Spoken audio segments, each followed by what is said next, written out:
Quand on parle d'Amérique centrale, on pense plus souvent au Mexique qu'au Honduras. Notre invitée d'aujourd'hui, elle va changer la donne et nous parler de son pays natal. Je m'en vais à la rencontre d'Elena Madrid.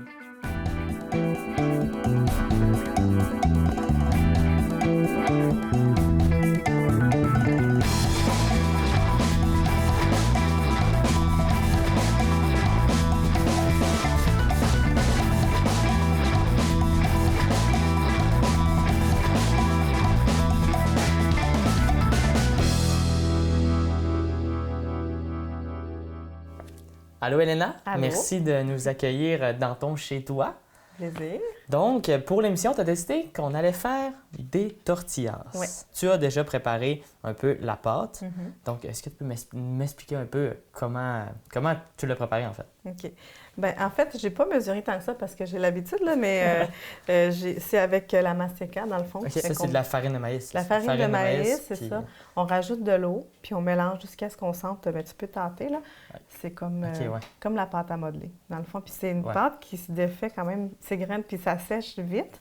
Fait que c'est important de ne pas trop en préparer d'avance. Ça, c'est mieux de ne pas en garder comme pour le lendemain, là. Fait que j'ai fait des petites boules comme ça. On les prépare déjà d'avance. Oui, j'ai rajouté l'eau, j'ai juste mélangé jusqu'à avoir cette consistance-là. Donc, on est vraiment seulement sur de l'eau puis de la farine de maïs. Oui, c'est tout. Tout ce qu'on a besoin pour faire des tortillas de l'Amérique centrale. Mais je te dirais qu'au Honduras, mon père, il disait tout le temps, il pouvait manger n'importe quoi, mais s'il n'avait pas mangé de tortillas, j'ai l'impression que je n'ai pas mangé. C'est la pâte qui sert aussi pour les tamales, qui est comme une autre recette qu'on enveloppe de plantain. Fait que c'est vraiment c'est la base. C'est la base tu peux pas être latina, selon ce qu'on m'a tout le temps dit quand j'étais jeune. Tu peux pas te dire hondurien si tu sais pas faire des tortillas. OK. Donc maintenant que la pâte est prête, il faut l'étirer. Il faut l'étirer. Il faut commencer comme ça. Moi, c'est ma petite technique, là. Je la fais un petit peu préalablement comme ça, en petits ronds, pour pouvoir l'écraser. Puis on le mouille pas trop en dessous, parce que si tu le mouilles trop, bien, ça va trop coller. Ouais. Puis la texture est vraiment importante pour pas qu'elle se brise. Fait qu'on le met en plein milieu, puis on tourne comme ça. Okay, Je vais en faire une pour que tu vois comment je le fais. Là, je mets la main comme ça, puis je tourne. Il y a quand même de la technique. Oui, c'est ça. Je vais tourner jusqu'à ce que j'ai une grosseur... tu sais, on pense toujours au tacos, là, avec on va la garnir plus tard, là, fait que il faut quand même que ça soit assez... tu sais, je dirais quasiment... Pas trop mince, mais pas comme trop... la longueur de la main, dans le fond. Ça donne une idée si on la replie. Donc, on veut pas un tortillas de supermarché qui va être gros, full mince. Non, c'est ça. Ça va être quand même un petit peu épais, mais tu sais, en l'écrasant aussi, ça a l'avantage que ça gonfle, puis tu peux farcir à l'intérieur. Fait que on la revire comme ça, puis là, elle est déjà prête. Elle est déjà prête.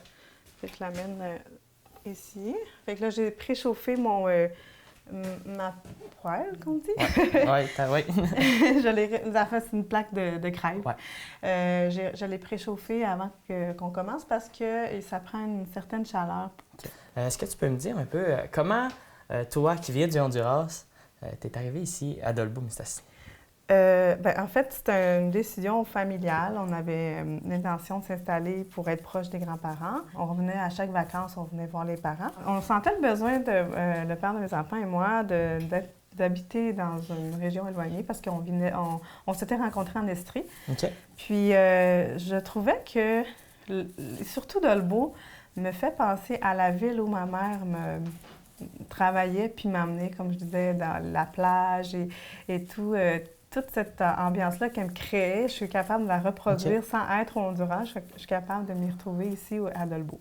Fait que c'est ce que j'aime, puis c'est comme ça que je trouve mon bonheur, dans le fond, ici. Parce que c'est pas évident, c'est un gros changement de venir de la ville à un petit... je sais pas, Dolbeau, c'est considéré une ville, mais pour moi, c'est un petit village. À comparer du Honduras... Oui, c'est ça, parce que quand on croise les mêmes personnes à toutes les places qu'on va... Tout le monde se connaît quasiment. Tout le monde se connaît, c'est ça. Ça fait partie aussi de moi, là, le besoin d'aller cueillir des petits fruits, des plantes médicinales.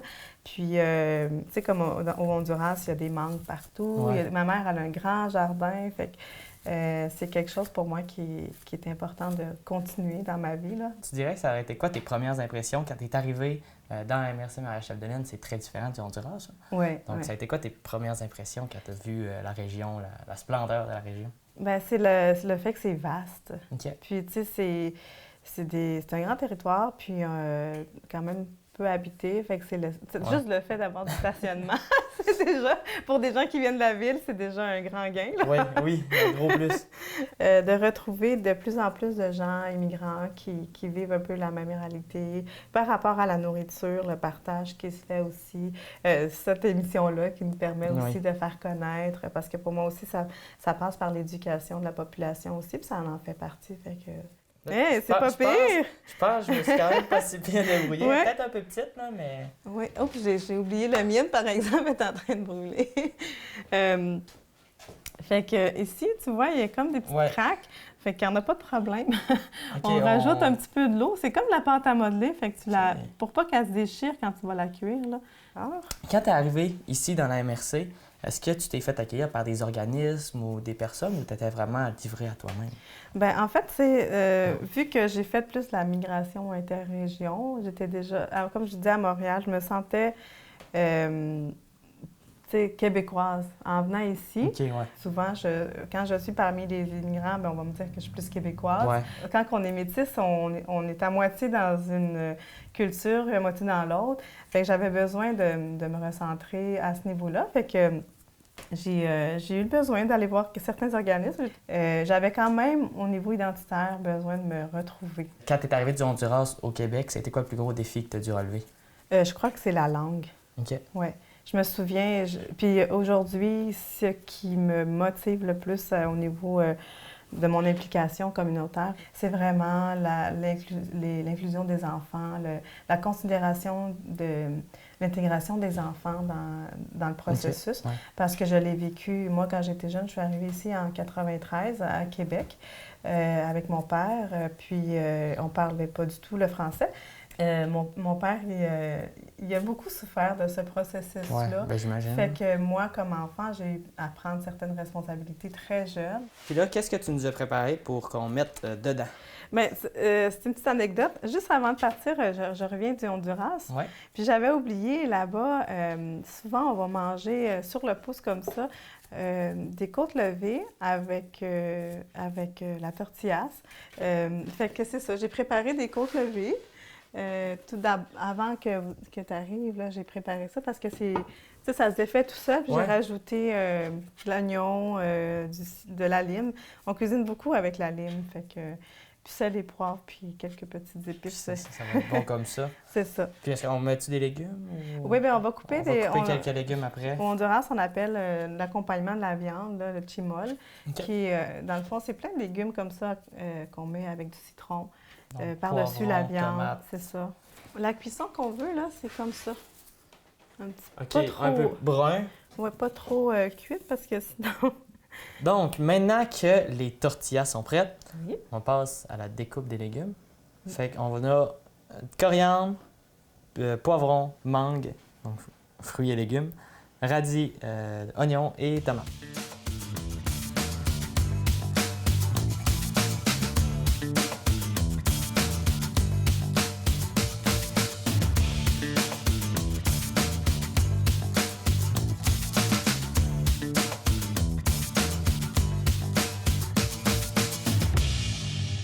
Est-ce que tu peux me dire qu'est-ce qui te manque le plus du Honduras?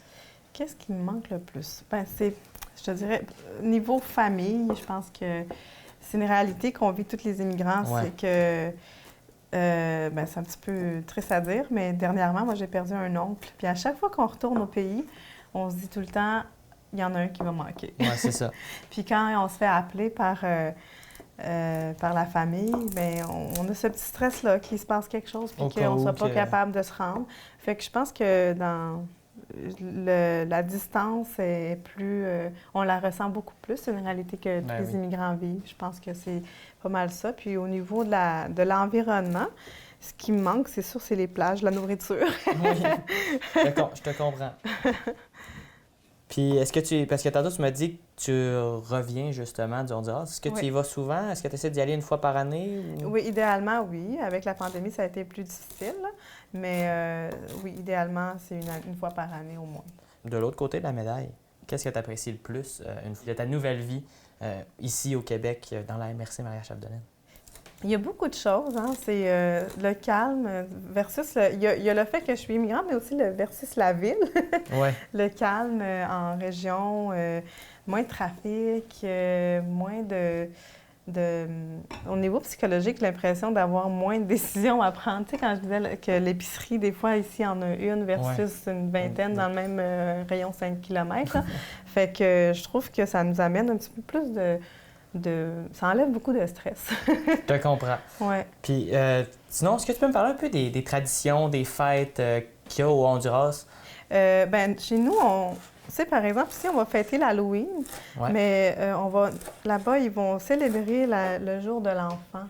Puis, je trouve que la place de l'enfant ou de la famille est beaucoup plus importante pour nous, autant des personnes âgées aussi. Je trouve qu'il y a une grosse différence à ce niveau-là. Fait que ça me manque pour moi de voir la place de l'enfant dans la culture. Ouais.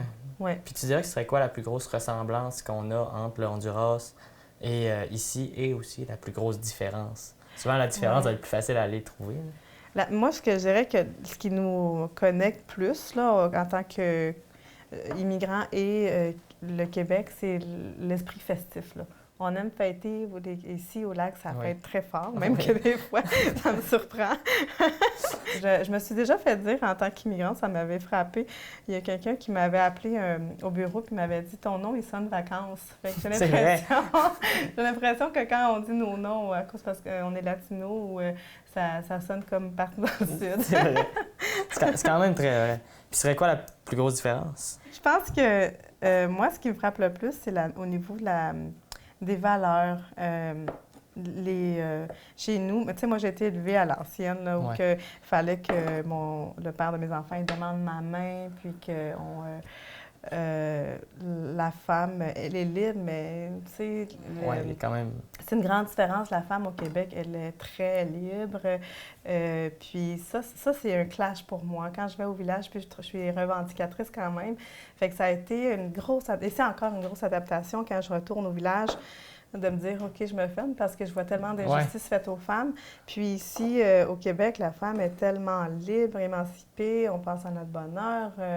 Tu sais, je pense, l'exemple aussi. Tu sais, moi, ça a été une grosse remise en question quand je me suis rendu compte que c'était un clash culturel que je vivais aussi par rapport à comment moi j'étais enseignée, comment mon père a tordu la vis pour que j'agisse selon nos coutumes, notre culture.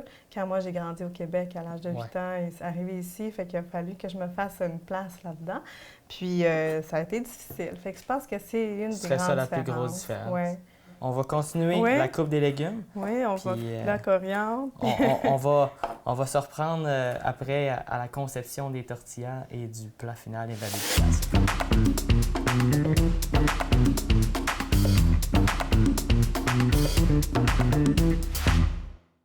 Donc maintenant que tout a été fait, il nous manque seulement l'assemblage et une petite dernière question.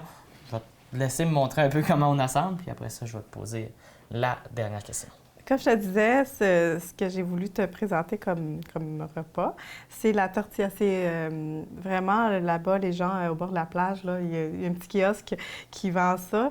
Ils mettent la viande comme ça, puis eux, ils appellent ça el curtido, ou aussi chimol, quand on accompagne la viande avec un légume comme ça, avec des légumes comme ça, genre de salsa que tu dirais. De légumes. Et tu as du citron, du piment fort. Parfait. Fait que je te laisse déguster. Parfait. Je vais prendre lui. C'est pour toi. Puis pendant ce temps-là, avant de déguster, je voudrais savoir, est-ce que tu t'impliques dans la communauté depuis que tu es arrivée? Oui, je suis vice-présidente du collectif des femmes immigrantes dans la région. En fait, c'est pour permettre aux femmes de se rassembler, donc créer des événements, mais aussi d'offrir leur potentiel pour, par exemple, dernièrement, j'ai participé à une fête interculturelle, okay. Puis j'ai demandé à certaines femmes leur implication. Il y en a certaines qui sont venues tresser, d'autres qui ont fait du henné, dans le fond, du dessin sur les mains, okay, un peu de tatouage temporaire.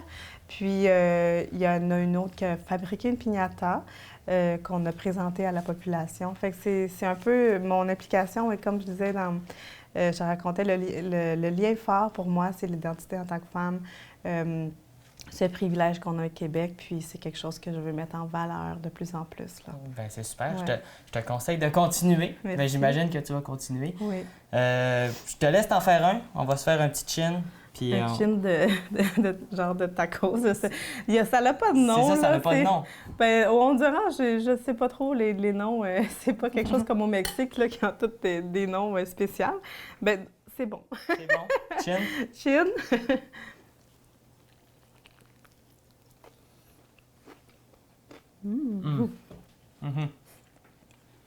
C'est très bon. Nous, on va finir de déguster. On va faire déguster à ceux derrière la caméra. Je les entends saliver. Puis nous, on se voit à la plage Beau-Rivage pour la deuxième partie de l'émission. Parfait. À tantôt. À tantôt.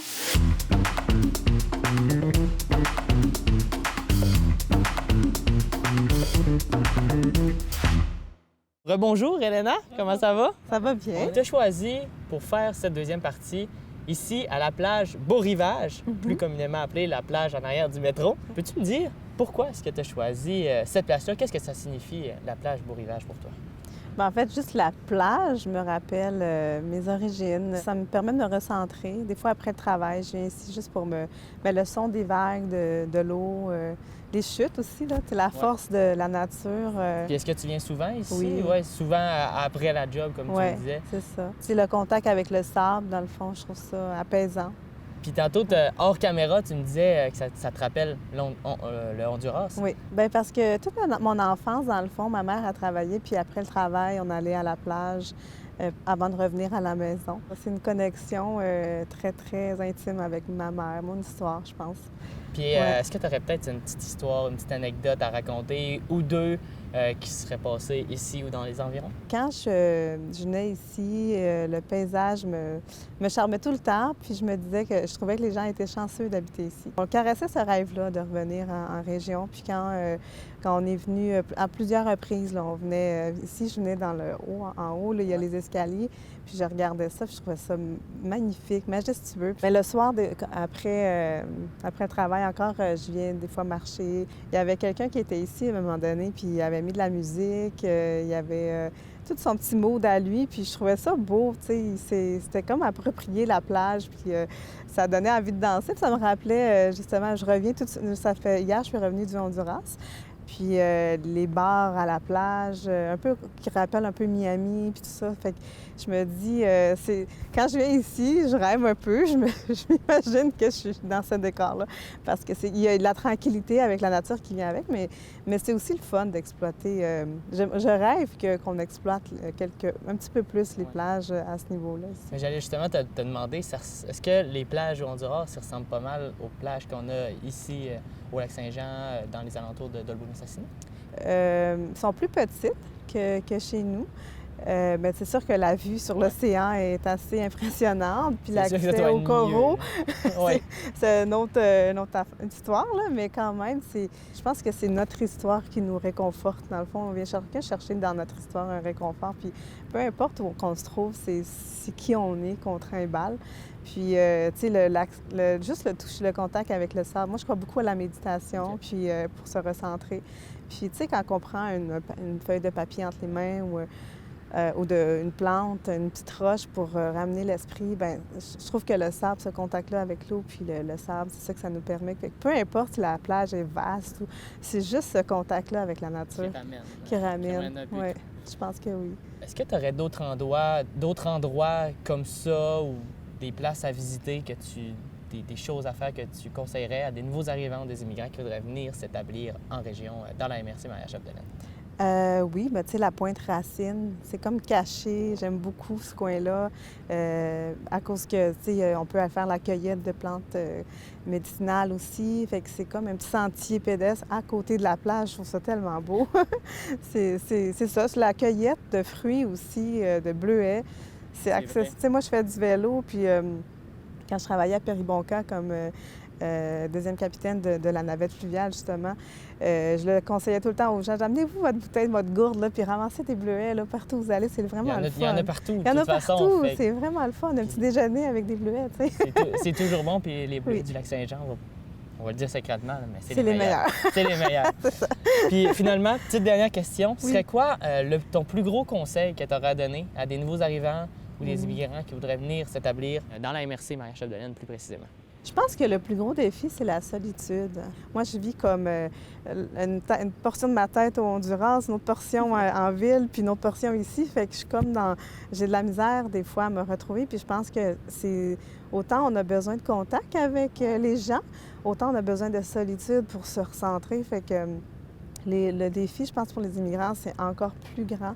Le besoin de retrouver une communauté d'accueil entre nous parce qu'il y a beaucoup de solitude. Je pense que l'isolement, il ne faut pas hésiter à en parler quand on se sent seul, puis d'aller parler à d'autres immigrants. Je pense que c'est la clé pour trouver son bonheur ici parce qu'il y en a tout plein. C'est juste qu'il faut trouver des gens avec qui on connecte. Bien, ouais. Merci beaucoup, Elena. J'espère qu'on va se revoir. Merci d'avoir partagé un peu ton histoire à travers tout l'épisode. J'espère que vous, à la maison, vous avez également aimé l'épisode. Donc, merci beaucoup encore. Merci.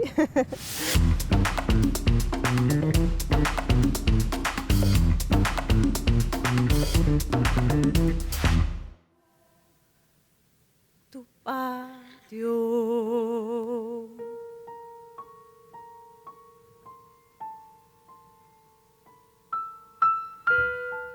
Ainsi,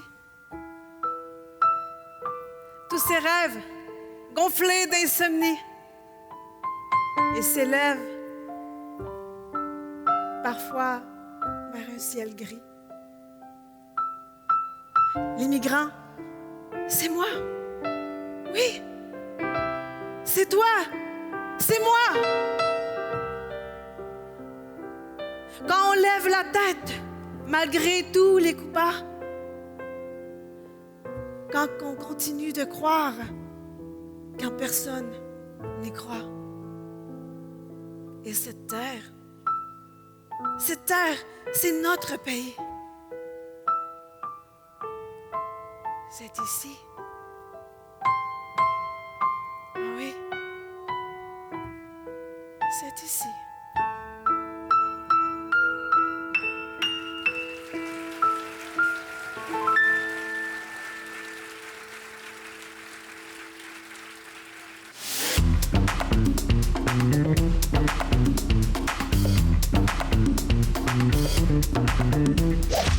Le service Interli Connexion multiculturelle, c'est un service qui est là pour aider les organisations et les personnes immigrantes à s'adapter à notre culture ici dans notre région, qui est le Saguenay-Lac-Saint-Jean. Dans le fond, il y a 3 services qui est possible. Il y a le service d'accompagnement pour les personnes immigrantes. Donc, c'est vraiment les organisations qui veulent justement, une fois le recrutement international effectué, avoir un service d'accueil et d'accompagnement personnalisé. Je vais les référer vers tous les organismes qui existent ici dans notre municipalité, c'est-à-dire Porte ouverte sur le lac, le service budgétaire, le centre d'action bénévole, Parents ensemble. Donc, c'est vraiment désorienté vers les organismes qui existent déjà et pas nécessairement seulement de donner le numéro de téléphone, mais de vraiment les accompagner, quitte à prendre un rendez-vous avec les organismes pour vraiment mieux connaître leurs services et ainsi favoriser les gens à aller vers ces services qui peuvent être un peu inconnus là, au départ. Concernant le deuxième service, le service de formation en entreprise. C'est vraiment de pouvoir permettre à la structure d'être plus inclusive lorsqu'elles reçoivent, que ce soit la clientèle ou du personnel recruté à l'international, pour que le personnel, justement, soit mieux formé concernant la communication interculturelle, concernant les biais inconscients ou les préjugés que les gens peuvent avoir, ou tout simplement pour mettre en pratique des mesures plus inclusives au sein de l'organisation.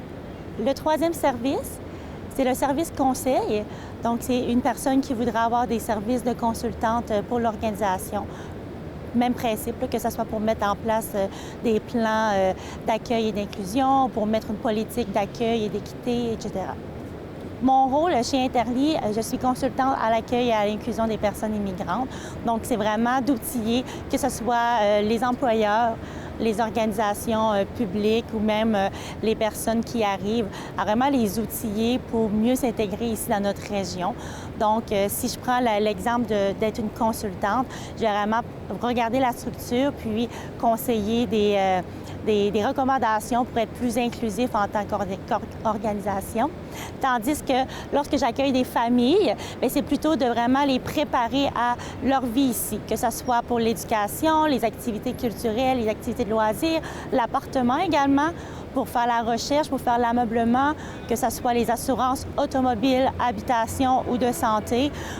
C'est vraiment holistique la prise en charge que j'effectue, que ce soit pour les familles, pour les personnes seules et ou pour les organisations. L'importance d'accueillir les immigrants ici, on le voit, c'est que ce soit au niveau social, au niveau de l'ouverture sur le monde, au niveau économique. On le sait très bien qu'on a un enjeu qui est de rétention de main-d'œuvre.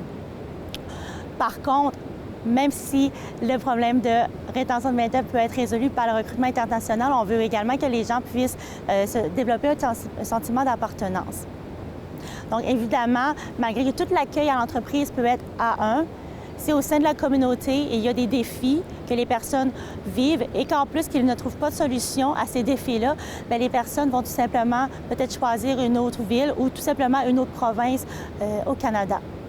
Donc, l'important, c'est d'avoir autant le facteur, oui, employeur, oui, le facteur du communauté pour pouvoir aider justement les personnes à favoriser l'établissement durable de ces personnes-là. On dit que ça prend un village pour élever un enfant, donc moi, j'y crois à ce projet-là de société, c'est-à-dire que ça prend vraiment toute notre communauté ensemble pour que ces familles-là, que ces personnes-là puissent s'établir dans notre milieu, puis désirent justement rester au-delà de leur durée de permis de travail qui est de 3 ans.